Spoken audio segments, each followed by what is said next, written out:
उसके हाथ में बोतल थी, कदम डगमगा रहे थे, आवाज ऊंची थी। उसे क्या पता था कि जंगल के अंधेरे में दो आंखें उसे देख रही हैं, उसका पीछा कर रही हैं। एक साया धीरे धीरे उसके पीछे बढ़ रहा था और फिर सन्नाटा। अगली सुबह गांव में आदमी नहीं, सिर्फ उसकी खबर पहुंची। देखो घाव होंगे पूरे, और ये पूरे सिर में घाव होंगे, शोर ढांके लगे पिथौरागढ़ में। 1, 2, 5, 10 कुल 16 लोग बने शिकार। और अजीब बात, हर एक शराब के नशे में था। गांव वालों ने यह कहना शुरू किया, वो सिर्फ शराबियों का शिकार करता है। उनके चलने के तरीके से, उनकी आवाज से, उनकी कमजोरी से वो अपने शिकार को पहचानता है। अक्सर मैंने देखा ये किसी ऊंचे स्थान पर बैठकर सारे लोगों को रीड कर रहा था। भाई सामान्य आदमी भी तो चल रहे थे उन रस्तों पे, भाई सामान्य लोग भी तो थे जो जा रहे हैं, घर जा रहे हैं, घर से उधर आ रहे हैं लोग, औरतें थी, बच्चे थे, वो भी तो लेट कभी देर हो गई तो वो भी तो जा रहे थे। उनको तो अब इसने कभी नहीं छेड़ा।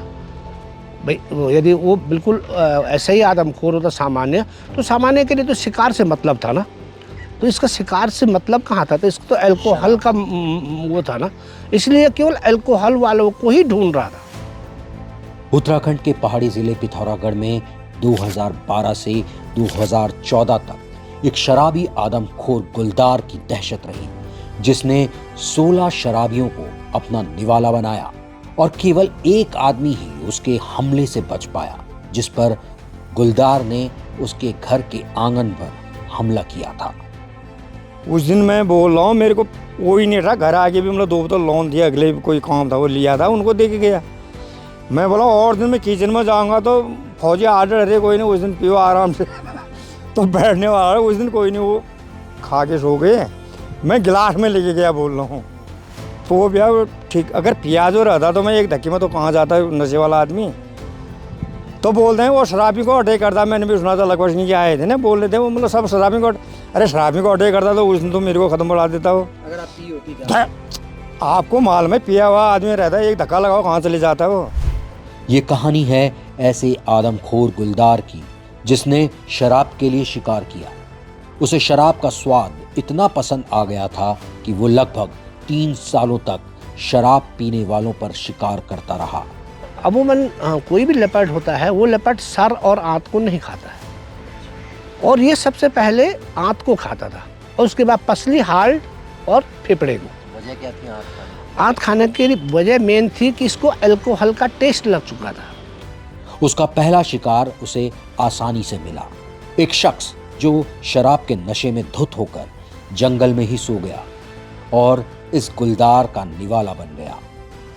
शांता वाली जो घटना हुई वो किसी मंदिर में पूजा हो रही थी, तो उस दिन सब लोग पूजा खाने के बाद वो लोग घर के ले गए, तो वहाँ बकरे की मांस भी था और शराब भी था, तो वो चीज़ करने के बाद सब चल दिए घर को। तो उसमें जो आदमी इसने फर्स्ट मारा वो ज़्यादा पिए हुए में था, तो वो घर जाने से पहले ही लुढ़क गया। जब वो लुढ़का रहा तो रात को लेपर्ड गुजरा उधर से, तो उसने देखा यार ये मतलब कोई आदमी गिरा हुआ है, और न जानते हुए भी मतलब ऐसा उसकी इच्छा नहीं भी होगी, एक तो मरा हुआ है, भूखा लेपर्ड चल रहा है, तो उसने उसको मार दिया। मारने के बाद जब उसने इसको खाया होगा तो किसी प्रकार से इसका स्टोमच फट गया, और स्टोमच से जो शराब थी वो शराब बाहर निकली होगी, तो इसने उसको चाट लिया। तो उसने देखा यार इसका तो टेस्ट ही अलग है। शराबी गुलदार जब 10 शिकार कर चुका था, तब वन विभाग को ये पता चल पाया कि कोई गुलदार लगातार इस इलाके में शिकार कर रहा है, जिसके बाद बुलाया गया आदमखोरों के शिकारी लखपत रावत को। फिर हमने इनसे पूरा उस क्षेत्र का मैप, इसने कौन घटनाएं कहाँ की, कितने बजे की, किस गांव में की, वो सारा मैप लिया। इनसे जो लोगों का इसने शिकार किया उनकी पूरी लिस्ट ली। जब हमने उस मैप को ध्यान से देखा तो मैंने देखा कि ये लेपर्ड कुछ विशेष टाइम पे विशेष जगह रह रहा है, यानी जाड़ों में कोई और बेल्ट ले रहा है, गर्मियों के टाइम पे ये और बेल्ट ले रहा है, और जिस जगह इसने वारदात कर दी और वहाँ ज़्यादा मूवमेंट हो गया उसको वो बीच में ब्रेक कर दे रहा है, और उसके बाद वो दूसरे एरिया पे जहाँ लोग शांत है वहाँ वो चल दे रहा है। मेन खासियत ये थी कि ये जो लोग बता रहे थे कि जैसे लोग चल रहे हैं, आपने भी देखा हुआ एक सड़क है, सड़क के बाद पैदल मार्ग है, तो ये उन पैदल मार्गों के टॉप पे कहीं बैठ रहा था। और उसके बाद उस समय पे उस जगह पे हमने देखा था जैसे कोई भी सड़क है जो कच्ची थी उस समय रोड, तो उस पर कहीं ना कहीं कांच, उसके प्लास्टिक के गिलास और कच्ची शराब की थैली या जो कांच की बोतलें पड़ी हुई है। इसका मतलब ये लोग दिन भर काम करने के बाद जब घर जा रहे हैं तो उस समय कहीं ना कहीं बैठकर ये लोग पी रहे थे, जिस चीज़ को ये लपट बहुत बारीकी से रीड कर रहा था। और उसके बाद जो आदमी ज़्यादा नशे में है उसकी आवाज़ की टंग को ये पहचान रहा था ऊपर से, और उसको चिन्हित कर रहा था कि ये वाला आदमी इसने ही पी रखा है ज़्यादा, और उसी का वो शिकार कर रहा था। इस गुलदार की किस्मत इसका साथ दे रही थी, क्योंकि एक बार शिकारी की बंदूक की रेंज में आने के बाद भी ये गुलदार बच गया। और जॉय और वो दयाल जो थे वो बहुत 3 बजे से बैठे हुए थे, उसके अंदर बहुत मच्छर काट रहे थे, तो उन्होंने थोड़ा वो रिलैक्स मूड में आ गए। जब दयाल ने उनको बोला कि लपट आ गया है, तो शायद उतने बड़े लपट को अचानक देखने पे उनकी हार्ट बीट बढ़ गई। उन्होंने फायर किया, केवल 20 मीटर पे फायर था, फायर मिस हो गया, लगी नहीं। मैंने सोचा चलो मर गया, धमाका हुआ। मैं गया वहाँ, पूछा तो बोला यार गोली लगी नहीं। वो अगस्त का टाइम था, और अगस्त के टाइम पे उस एरिया पे बहुत ठंडा बारिश हो रही थी, जोंक बहुत ज़्यादा हुए थे और लगातार कोहरा लग रहा था, इसलिए हमको उस ऑपरेशन को उस समय बंद करना पड़ा। किशन सिंह, जो इस गुलदार के हमले में बचने वाले इकलौते शख्स हैं, वो बताते हैं कैसे उस खूंखार ने उन पर हमला किया। किचन में गया और दिन में बोतल लेके जाता था या लोटे में डाल के ले जाए। उस दिन मतलब वो शेर हुई ठहरी, गिलास में लेके गया, मतलब आपने मार रखे थे पैर, गिलास में लेके गया, और दिनों में डिडाट से मार देने वाला, तो बोला कल ये खा रखा था। उस दिन मैंने बिल्कुल डिडाट में नहीं पिया, चौबाट में सीधे घर। उसके बाद गिलास में ले गया, थोड़ा पिया, रोटी खाई, उसके बाद किचन बंद किया, पेशाब किया। दरवाज़ा है वो पुराने ज़माने का दरवाज़ा, ख्वालदेल बोलते हैं, ऐसे करके एक पाँव आगे रखा रहा, उसने पीछे से, देखो ना गाँव पूरे पीछे से ऐसे मारा, तो पता नहीं भगवान की ऐसी दया होगी, सीधे उसने मारा तो भाग तो मेरे चिल्लाया, फौजी थोड़ी आदत ठहरी, सीधा उसके दो ये पंजे ये आ गया हाथ में, ये उंगली तो टूटी, ये आया तो पहली तरफ चले गया, वो ऐसे झटक गया। मतलब वो झटका दूसरा किया उसने फिर अटैक, और फैमिली वो उधर मतलब चिल्ला रहा बहुत ज़्यादा। मतलब वो पहले इधर जो ये घाव हैं, ये खून तो निकल गया होगा। फिर अगर उस दिन मैं दारू पिया रहा था, उस दिन ख़त्म था। उसके बाद थोड़ा मतलब वो हुआ तो उसने दूसरा जंप किया, तो इधर ही ये टाँके हैं, ये 4 लगे, वो इधर जाता तो आँख जाती। उसके बाद उसने तीसरा किया, फिर तीसरा किया यहाँ से मारा, ये पूरे घाव अभी तो पूरे हो गए हैं, ऐसे घाव हैं। तीसरा मारा उसने तो वो भतीजा है, मतलब उसके 2 बच्चे हैं, वो उसने अंदर से टॉर्च लगाया, उसने देखा तो वो टॉर्च भी नीचे छूट गई उसकी, अंदर ही बोला बाग, बोला तो अंदर बेहोश। उसके बाद वो चौथा मारा था फैमिली का, वो लाइट भी गई थी। उसके बाद लाइट भी गई, वो चिटकन भी नहीं खुला, वो लेंटर वाला है बगल में, तो वो निकले, वो डंडा लेके आए, तो फिर वो 5 बार ऊपर को आ रहा था। फिर उसने थोड़ा हो गया, थोड़ा हल्ला उन्होंने किया, तो फिर वो एंच गया। उसके बाद तो मैं बेहोश ही हो गया। फिर ये गुलदार इतना खतरनाक था कि एक बार तो इसे मारने आए शिकारियों को भी इसने अपना शिकार बना लेने की कोशिश की। कोहरा लग गया पूरा, और उसके बाद मैंने कहा यार अब तू बहुत लेट हो गई, यहाँ तो ये आएगा नहीं। तो जब हम वहाँ से निकले, और कोहरे के कारण हमारी लाइटें ऐसे 5 मीटर तक भी नहीं जा रही थी, बहुत पावरफुल लाइटें थी, परंतु कोहरे में सफ़ेद दिख ही नहीं रहा था आगे। तो ये हमारे पास जो लड़का था, उसके हाथ पे सर्च लाइट थी, वो आगे से जा रहा था, मैं पीछे से चल रहा था। मेरे जेब में एक छोटी टॉर्च थी, मैंने यूँ टॉर्च निकाली, यूँ जब मैंने टॉर्च बाली तो मेरे को उस टॉर्च की रोशनी पे ऐसा लगा कि 2 आंखें दिख रही हैं, तो मैंने अपने साथी को कहा, अरे यार थोड़ा घूम के इस पे लाइट मार। जब उसने वहाँ लाइट मारी तो उस तेज रोशनी जो है वो कोहरे में कुछ नहीं दिखी।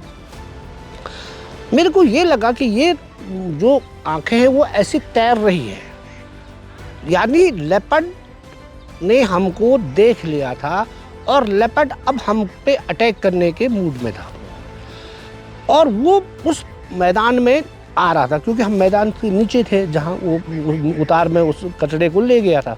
तो जब हम ऊपर पहुँचे तो मैंने सोचा कि हम यदि मैदान तक पहुँचते हैं तो कहीं ये हमसे पहले मैदान में न पहुँच जाए, तो ऊपर से नीचे की ओर हम पे अटैक करना इसका बहुत सरल हो जाएगा। तो मैंने लड़के को कहा, अरे ऊपर कहाँ जा रहा, तो सीधे यहाँ से भाग। मतलब ऊपर न जाते हैं हम, तिरछे ऐसे निकले, सीधे तिरछे निकले। तो यहाँ रोड थी, बाकी मैदान ऐसा था, तो हम यहाँ पहुँच गए बहुत तेज़ी से। सीधे दरवाज़ा खोला गाड़ी का, पहले गाड़ी के अंदर बैठे, उसके बाद तब हमने सांस ली। तो नहीं तो उस दिन उसने हमको भी किल कर दिया था। माने कुछ नहीं होता तो एक को तो वो मार ही देता ना, क्योंकि एक तो कोहरा था, कोहरे में हमारी लाइटें काम कर नहीं रही थी। यदि वो किसी को गिराता भी तो क्या पता चलता कहाँ ले गया। इतना बड़ा था कि उसको तो आदमी बिल्कुल चूहे की तरह था। तो ऐसा हो जाता है, ऊपर वाले ने बचाना होगा तो बच गए थे। आखिरकार वो दिन आ ही गया जब इस इलाके को इस अल्कोहलिक मैन ईटर से निजात मिलने वाली थी। उस दिन मौसम बेहद खराब था, कोहरा था, बारिश थी, लेकिन इस गुलदार के खात्मे का दिन तय हो चुका था। बारिश स्टार्ट हो गई थी, कोहरा भी स्टार्ट हो गया था। फिर हम मचान पे बैठे, उसके बाद ऐसा लग रहा था कि आज हमारा मिशन जो है वो फेल हो जाएगा, क्योंकि कोहरा बहुत लग रहा था, बारिश भी हो रही थी। परंतु जो धीरे धीरे लगभग 6 बजे के बीच जो है मौसम हल्का खुल गया। लगभग 7 बजे ये लेपर्ड उस मैदान के एक किनारे से निकलता हुआ दिखाई दिया। तब तक जो मेरा साथी हरी था उसने कहा, भाई साहब आ गया है। तो जब मैंने उसको देखा नज़र से तो मैंने सोचा ये तो टाइगर है। वो इतना बड़ा था कि वो टाइगर जैसा लग रहा था और उसका जो ब्राउन वाला जो वो शरीर है, कलर बिल्कुल ब्राउन लग रहा था। फिर वो हमारी ओर ही बढ़ रहा था। तो मैंने सोचा यार ये जब हमारी ओर बढ़ रहा है, क्यों ना अभी उजाला है और इसको फायर कर देते हैं। फिर वो चलते चलते मेरे सामने जब खड़ा हुआ तो लगभग 100 या 150 मीटर पे वो खड़ा हो गया था। एम किया, फिर मैंने सोचा यार इसको तो आना तो है ही, परंतु अंधेरे में आएगा तो कैसे होगा। फिर तब तक वो चल दिया। तो चलने के बाद मैंने देखा वो एक राउंड इस साइड मारा उसने, फिर उसके बाद दूसरा घूम के दूसरी जगह गया। वहाँ से वो सारे मैदान के सारे चारों ओर के रास्तों की वो रेखी कर रहा था। अब धूप अंधेरा हो गया था। धूप अंधेरे के बाद हमको ये था कि हमारी मचान बहुत नज़दीक है और यदि हम इसको लाइट मारेंगे तो ये भाग जाएगा। एक काली छाया जैसी आती हुई दिखी। तो मैंने जब टेलीस्कोप पे देखा तो टेलीस्कोप पे हल्की काली छाया दिख रही थी और जो हमारा राइफल टेलीस्कोप का प्लस है वो लगभग हल्का दिख रहा था। मैंने बोला इतना ठीक है, मतलब मेरा एम कहाँ पे है प्लस बता देगा, इतना है विश्वास था मेरे को और नज़दीक भी था ही। तो मैंने एम किया और उसको फायर कर दिया। गोली उसके चेस्ट को लगती हुई बाहर निकल गई। एक आवाज़ के साथ वो वहीं पे गिर गया था। फिर उठा और उसके बाद बहुत आवाज़ करते हुए वहीं पर रोड पे उसने छलांग लगाई। उसके बाद तो उसने नीचे को छलांग लगा दी और उसके बाद जब हम सुबह गए तो नीचे उस जहाँ पे किशन सिंह का घर है उसके इधर वो हमको मरा हुआ मिल गया। गुलदार की मौत हो चुकी थी।